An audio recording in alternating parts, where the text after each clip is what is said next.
What if the woman who played a role in your parents' divorce became your stepmother?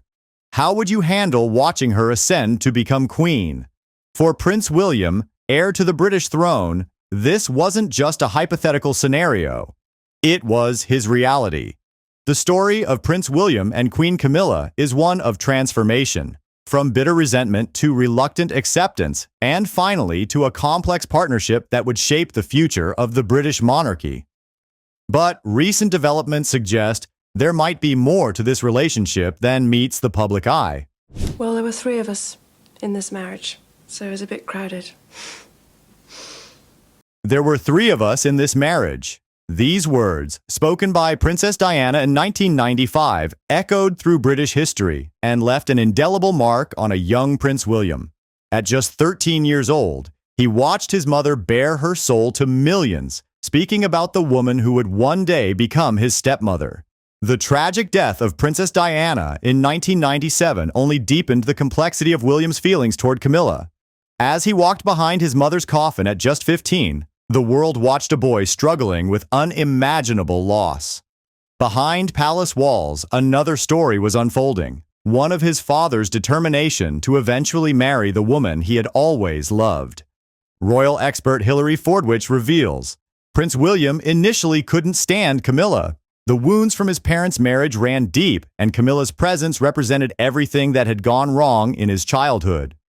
The first official meeting between William and Camilla in 1998 was fraught with tension. Reports from that time suggest Camilla was so nervous she needed a gin and tonic to steady her nerves afterward.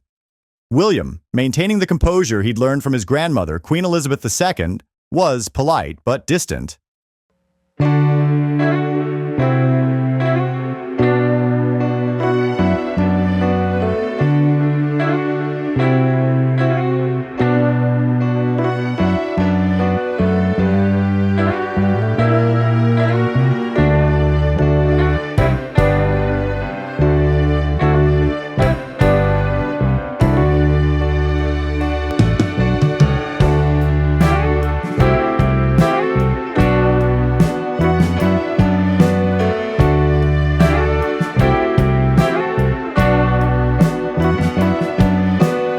By 2005, when Charles and Camilla finally married, William had accepted his role as best man, though palace insiders say this decision wasn't made lightly. The ceremony, notably smaller than Charles's wedding to Diana, marked a new chapter in the royal family's history and in William's life. Those first few years were like walking on eggshells, notes royal correspondent Jenny Bond. William maintained a cordial but distant relationship with his stepmother. He was preparing for his future role while still protecting his mother's legacy. The arrival of Kate Middleton into William's life brought an unexpected shift in dynamics. Rather than exacerbating tensions, Kate's presence helped bridge the gap between William and his stepmother. Royal expert Christopher Anderson reveals, Kate's diplomatic nature and understanding of royal protocol helped ease the tensions. She showed William that it was possible to respect Camilla's position while holding on to his memories of Diana. A significant turning point came during Queen Elizabeth's Platinum Jubilee when she expressed her sincere wish for Camilla to be known as Queen Consort.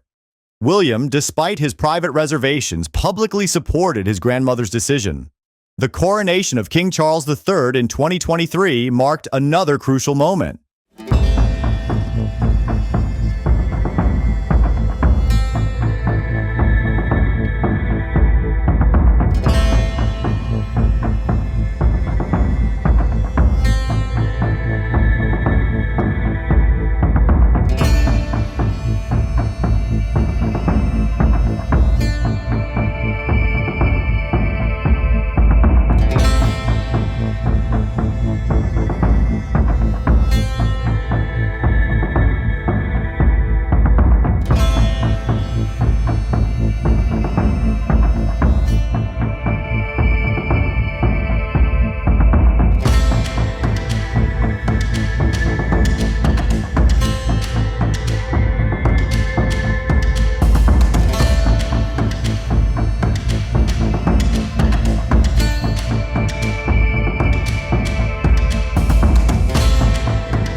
as Camilla was crowned queen alongside his father, William demonstrated public unity, though body language experts noted subtle signs of underlying tension. But it was the recent health crises that truly transformed their relationship. With both King Charles and Kate battling cancer, William and Camilla found themselves thrust together as the primary faces of the monarchy. Adversity has a way of bringing people together, explains royal historian Dr. Edward Matthews. William and Camilla discovered they shared a common goal, protecting the institution they both serve while supporting their loved ones through illness. When Prince William announced his decision not to renew Annabel Elliott's contract with the Duchy of Cornwall, it marked a significant moment in royal dynamics. Elliott, Queen Camilla's sister, had served as the interior designer for the duchy's properties since 2005.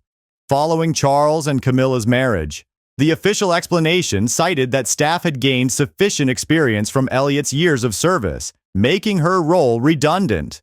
However, royal watchers saw deeper implications in this decision. As Emily Griffith noted, this move was interpreted as William asserting his independence from Camilla's influence, particularly as he prepares for his future role as king. William's decision aligns with his broader vision for modernizing the monarchy. Under his management, the Duchy of Cornwall is being streamlined for greater efficiency and environmental sustainability. This approach reflects his commitment to contemporary issues, moving away from traditional practices that relied heavily on personal connections and family ties. The timing of this decision was particularly noteworthy, coming during a period when William and Camilla had been working closely together due to King Charles and Kate's health challenges. While their working relationship had appeared to strengthen, this move suggested that William remains determined to make independent decisions about the future of the monarchy, even if they might cause tension within the family. It demonstrated his ability to separate personal relationships from professional decisions in service of his broader modernization goals. Despite the waves created by William's decision regarding Annabel Elliott, William and Camilla maintain a carefully orchestrated professional relationship at public events. Their interactions, while cordial, reveal the delicate balance they've struck, one built on mutual respect for the institution they serve rather than deep familial bonds. It is a complex dance, explains veteran royal correspondent James Anderson. William has mastered the art of compartmentalization, something his grandmother, Queen Elizabeth II, was famous for. He's learned to separate his personal feelings about Camilla's past from their shared duty to the crown. While they may never share the warmth of a true mother-son relationship, they've developed a working partnership that prioritizes the monarchy's stability. William's role as a father to George, Charlotte, and Louis has significantly influenced his approach to family dynamics. He's taken great care to keep Diana's memory alive, sharing stories and photos with his children, while simultaneously acknowledging Camilla's position in their lives. This delicate balancing act shows his maturity in handling complex family relationships. When you see William with his children at formal events where Camilla is present, you witness his evolution, notes royal family expert Victoria Howard. He's created a framework where his children can honor their late grandmother's memory while respecting their step-grandmother's position. It's a masterclass in modern family dynamics. The evolution of William and Camilla's relationship mirrors the challenges faced by countless blended families worldwide.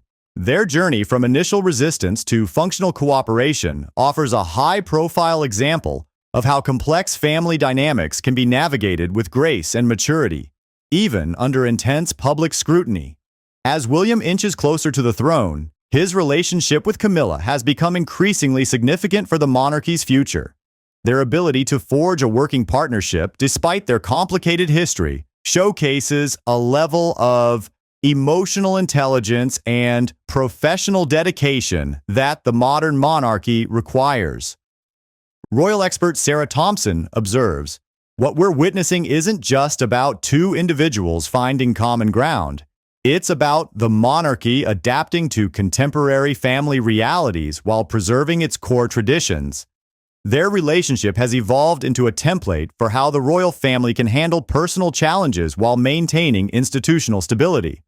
It demonstrates that while perfect harmony isn't always achievable, Mutual respect and shared commitment to duty can bridge even the most difficult family circumstances. How the British royal family found itself at the centre of the most talked about story in the world. In the end, this isn't just a story about a stepson and stepmother. It's about duty, forgiveness, and the price of wearing the crown. As William continues to chart his own course toward kingship, his relationship with Queen Camilla serves as a testament to how time and shared purpose can bridge even the deepest divides. Their journey remains a work in progress, proving that even in the royal family, relationships continue to evolve. As Britain watches its future king navigate these complex waters, one thing becomes clear. Sometimes the most powerful demonstrations of leadership come not from grand gestures, but from finding ways to move forward while honoring the past. The last album of Pink Floyd was really the last one. Yeah. Yeah? Definitely no more Pink Floyd. No more, finished. I don't spend my life thinking about Pink Floyd. They created the soundtrack to a generation. Their music pushed boundaries that had never been challenged. But behind Pink Floyd's mesmerizing soundscapes lay a story of betrayal, ego, and destruction. Now at 78, David Gilmour finally breaks his silence. Gilmour said there comes a time when the truth needs to be told. Pink Floyd wasn't destroyed in a single moment. It was death by 1,000 cuts. London, 1965. The psychedelic revolution was in full swing. From this cultural cauldron emerged 5 young musicians who would change rock music forever. How did Pink Floyd set out? Were you originally a rock band and you moved into the electronic thing? How did it all begin? Do you remember? Yes, gosh, it was a long time ago. We just played for fun when we were at college. We played for fun and we played R&B, We used to the Rolling Stones numbers, Bo Bo Diddley. Diddley, like all groups used to in those days. It developed from there. But again, it wasn't a conscious development. How tightly written are your compositions? Do you do a lot of improvisation when you go into a studio when you're recording? We do a lot of improvisation in rehearsals. And generally from the rehearsals, we then go into the studio knowing something. Sometimes, Saucer Full of Secrets started completely in the studio from scratch. It must be a really tedious, not tedious, but a really slow way to create because you all work together, don't you? Yeah. It's It's a very long process. Is there some tremendous musical rapport between the 4 of you, David? I think on stage there is. Often doesn't really work quite that way in the studio. It's not down to a musical rapport between us. Pink Floyd wasn't just another band. From the beginning, they were different. Syd Barrett's creative genius set them apart from everything else happening in London. But genius came with a price. By 1967, Barrett's escalating mental health issues threatened to derail the band completely. Enter David Gilmour, a childhood friend who would become crucial to the band's future.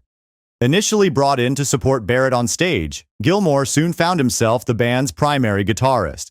Barrett's departure in 1968 left a creative vacuum, one that Roger Waters would gradually fill. Roger Waters, in an interview, said after Syd left, someone had to take the reins. The band needed direction. The transition wasn't easy. Pink Floyd spent several years searching for their new identity, creating experimental albums that bridged their psychedelic past with their progressive future. 1973's Dark Side of the Moon changed everything. The album wasn't just successful, it became a cultural phenomenon, remaining on the Billboard charts for 937 weeks. What made it work was the perfect balance between Waters' conceptual vision and Gilmour's musical genius. It was lightning in a bottle. Gilmour said in a recent interview, "Those were magical times. We all contributed our best and the results spoke for themselves." The band followed with Wish You Were Here, Animals, and The Wall, each album pushing boundaries further. But with each success, the power dynamic within Pink Floyd shifted dramatically. The first cracks. During the recording of The Wall in 1979, the cracks began to show. Waters' control over the band's creative direction became absolute. Nick Mason said in an interview, "Roger had a very clear vision for The Wall. The problem was there wasn't much room for anyone else's vision." The situation reached crisis point when keyboardist Richard Wright was forced out during the Wall sessions, a decision Gilmour now reveals haunted the band. Gilmour said losing Rick was the beginning of the end. The band lost something essential to its soul. By 1983's The Final Cut, Pink Floyd had essentially become Waters' solo project. Gilmour's guitar work, once central to the band's sound, was relegated to the background. Western band into Moscow at that particular period of Glasnost.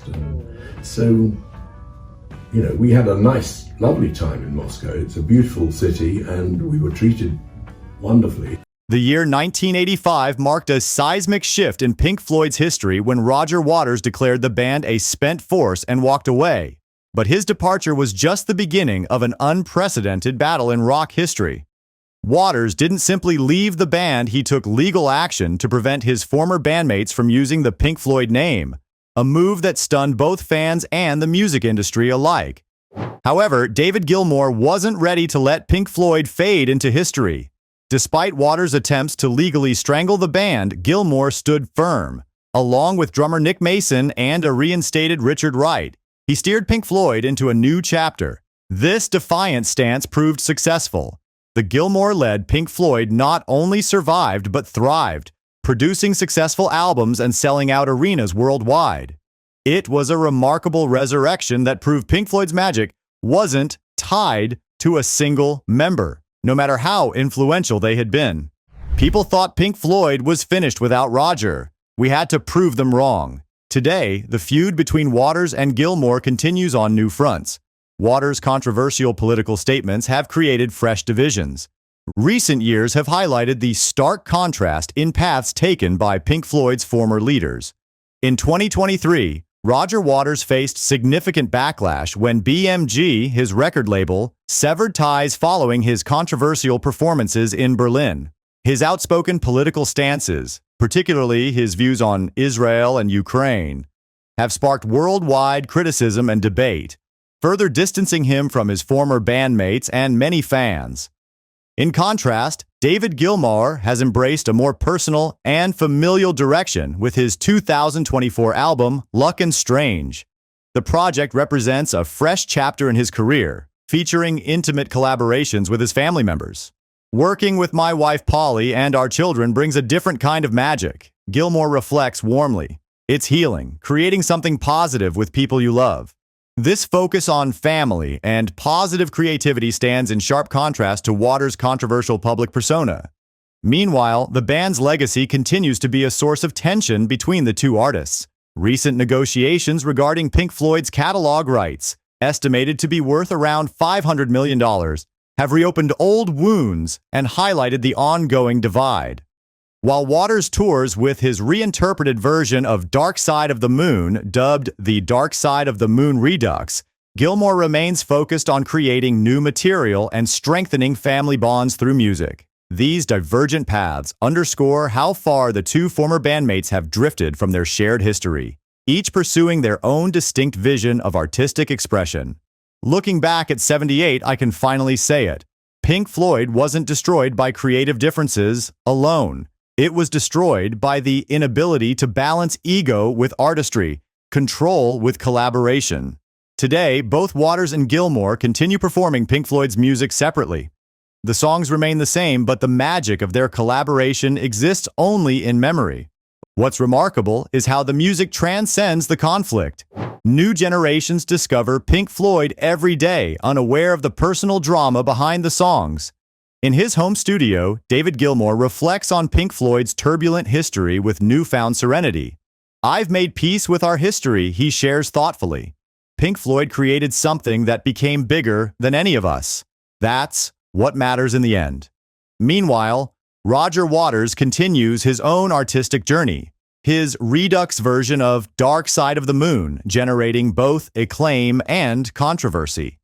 The creative tension that once fueled Pink Floyd's greatest works now powers two distinct artistic paths, each shaped by their creator's unique vision. The story of Pink Floyd's destruction resonates as a deeply human narrative at its core. It illustrates how the very creative forces capable of building something magnificent can ultimately tear it apart. The delicate balance between genius and ego, vision and collaboration, proves to be both the source of their greatest triumphs and their eventual undoing. While Waters and Gilmour may never find their way back to reconciliation, their combined legacy endures through the timeless music they created together. Their story serves as a powerful reminder that often the most beautiful art emerges from the most complex and challenging relationships.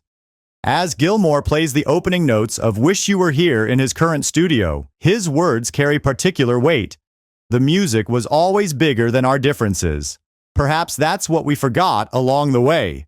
The haunting solo of Comfortably Numb builds to its crescendo, underscoring the bittersweet nature of their shared legacy. For fans worldwide, the invitation stands to be part of this ongoing story. Share your Pink Floyd memories and perspectives on social media. Follow our channel for more deep dives into rock's greatest legends, and stay tuned for exclusive interviews with David Gilmour about his new album, Luck and Strange. After all, the music never truly dies, it simply evolves with each new generation that discovers it. Like and subscribe to the James Goodman channel for more interesting content.